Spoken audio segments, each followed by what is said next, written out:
nobody. We're going to move forward and we're going to fight back. They should have locked his butt up. That's what they should have done. We're out trying to tell anybody nothing for the things that he has done. So if it takes us to do what we have to do, we're going to do it. We're going to win. We're already winning. We ain't going to let nobody stop us. We're going to keep fighting until something gets done. Because this is our territory. How dare he come in our area and plant what he want to put there? He should have sent a letter to us and said, what do you feel about it? We got kids, we got aunts, we got uncles, we got a whole lot of children out there. And we don't want them to be sick. We want them to be well so we can enjoy life with them. Kiss them and hug them and know that they're there for us and help us when we get older. So we asking right now that everybody join in, do something about it. We're going to kick his butt out of here. Yeah. He don't need to be here. It's our time. Don't give up. Don't give up. Keep fighting because we got it. Our gas bills, and we will not stand for this. This is why we are going on strike. We are going on strike, y'all, with our gas bills. Make some noise for the 250 people.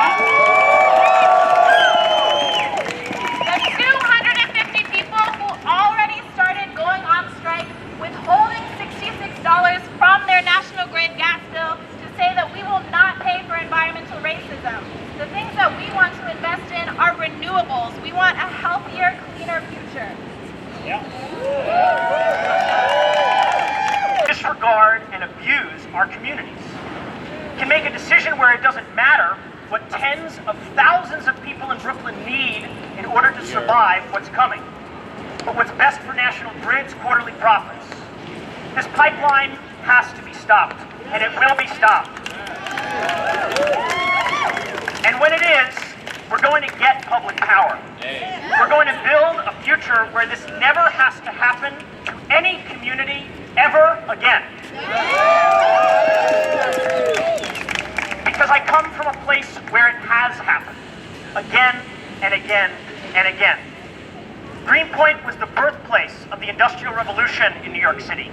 Standard Oil built their empire on the banks of the Newtown Creek and sacrificed one of the most diverse tidal estuaries in the world in order to do it. Oil and gas and kerosene and chemicals were held and processed there at a scale beyond what we can imagine. But that legacy and its consequences aren't in the past. They're still there. I'm a fourth-generation Greenpointer, and I'm proud of it, but I know what it means. It means that my great-grandfather worked in the factories for Standard Oil, and my great-grandmother died of the cancer that was off the charts in Greenpoint. It means that my grandpa worked in the factories that lined the creek, and my grandmother died of the cancers that have taken family members of anyone who has lived there long enough. Because when Standard Oil and Brooklyn Union Gas, which became National Grid, built their empire, it wasn't for us. And they left 30 million gallons of oil in the ground at Greenpoint, the largest terrestrial oil spill in North America. A fraction of the money that they carried off. They poisoned the air, they poisoned the water, and they poisoned the soil, and they left us to deal with the consequences. We don't have 4 generations to work this out, and we never did. And we see crystal clear what National Grid is trying to do. It's the same playbook that they've run in Greenpoint for 150 years. It's the same plan that communities of color are forced to endure every day. It's why environmental justice communities have to fight so hard and so long to get the justice that they're due. The priority in this city, in this state, and in this country of profit over people. But we know the way out. We know that it's together, and that it's putting people and the well-being of our natural world first. We know it because just like our history shows us how things have gone wrong, it also shows us how people have rose to meet those challenges too.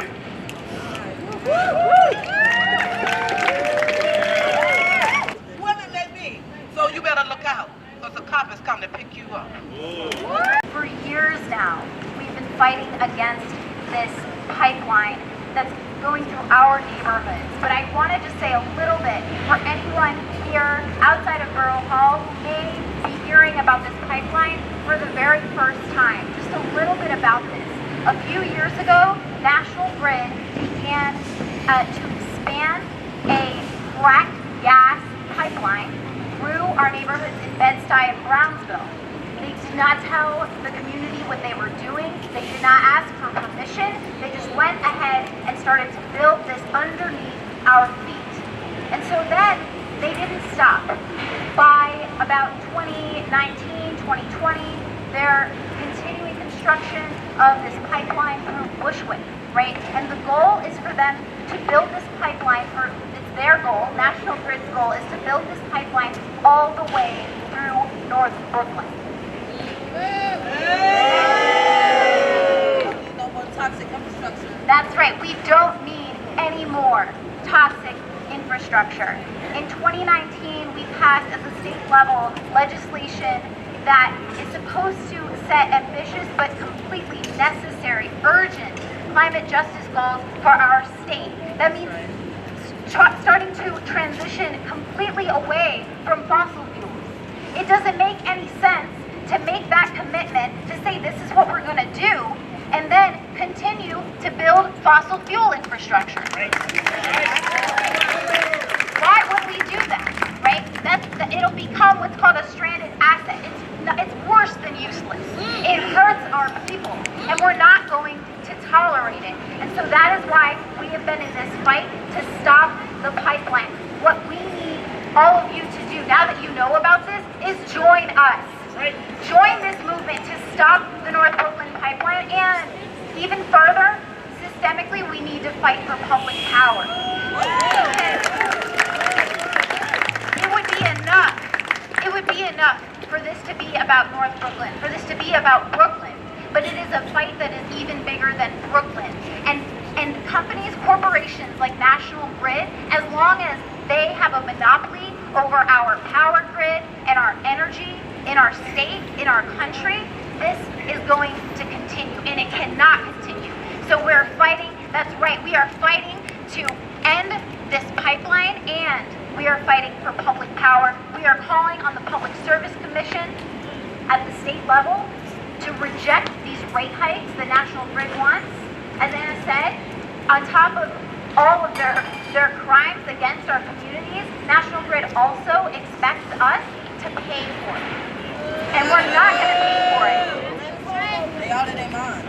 Solidarity with all of you for the hundreds of individuals who have chosen to take direct action by participating in this gas strike.